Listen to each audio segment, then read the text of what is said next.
বিতরণ হয়ে পড়ে এলাকায়, রাস্তাঘাটে।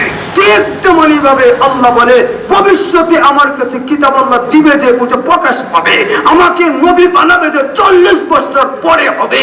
কিন্তু কিতাব দেওয়া, আমাকে নবী বানানো আল্লাহর কুদরতের পার্লামেন্টে পাস হয়ে গেছে। সুবহানাল্লাহ। আতানিয়াল কিতাবা ওয়া জাআলানি নবিয়্যা।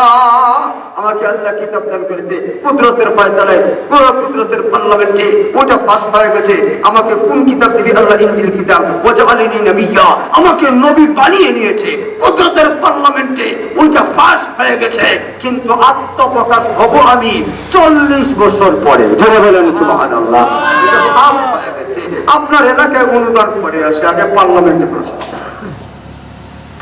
ওয়াজআলানি মুবারাকান আইনামা কুনতু, আমি যেখানেই থাকবো আমার আল্লাহ আমার সাথে হয়ে যায়। আল্লাহ আমাকে সম্মানী বানাবে, আমাকে বরকতপূর্ণ বানাবে, আমাকে আল্লাহ সাহায্য করবে। ওয়া আওসানি বিসসালাতি ওয়াজ যাকাতি মা দুমতু হাইয়া, দুইটা নির্দেশ আমার উপরে আমার আল্লাহ আমাকে করেছে বিসসালাত, আমি যতদিন দুনিয়াতে থাকবো নামাজ পড়বো, আমি নামাজ পড়বো। ওয়াজ যাকাতি, আমি যাকাত দিব।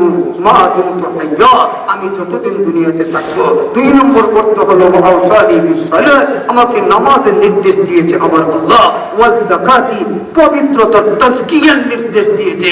আমার দিলটাকে আমি কলুষ মুক্ত রাখবো, গুনার দ্বারা, পাপের দ্বারা, হিংসা, বিদ্বেষ, শত্রুতামি, হাসদ, ঘৃণা, তকব্বুরি, গরুরি, অহংকারী, ওইসব দিয়ে আমার দিলকে আমি নাপাক করবো না।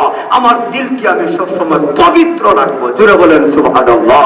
ওয়াজ যাকাতি মা দুমতু হাইয়া, যতদিন আমি দুনিয়াতে বেঁচে থাকি। ওয়া বাররাম বিওয়ালিদাতি, আমার আল্লাহ আমাকে একটা নির্দেশ করেছে, আরেকটি নির্দেশ আমার আল্লাহ আমাকে করেছে, মায়ের কোলে বসে বসে শিশু বাচ্চা হযরত ঈসা বলতেছে ওয়া বাররাম বিওয়ালিদাতি, আমার আল্লাহ আমাকে নির্দেশ করছে আমার মায়ের সাথে যেন ভালো আচরণ করি।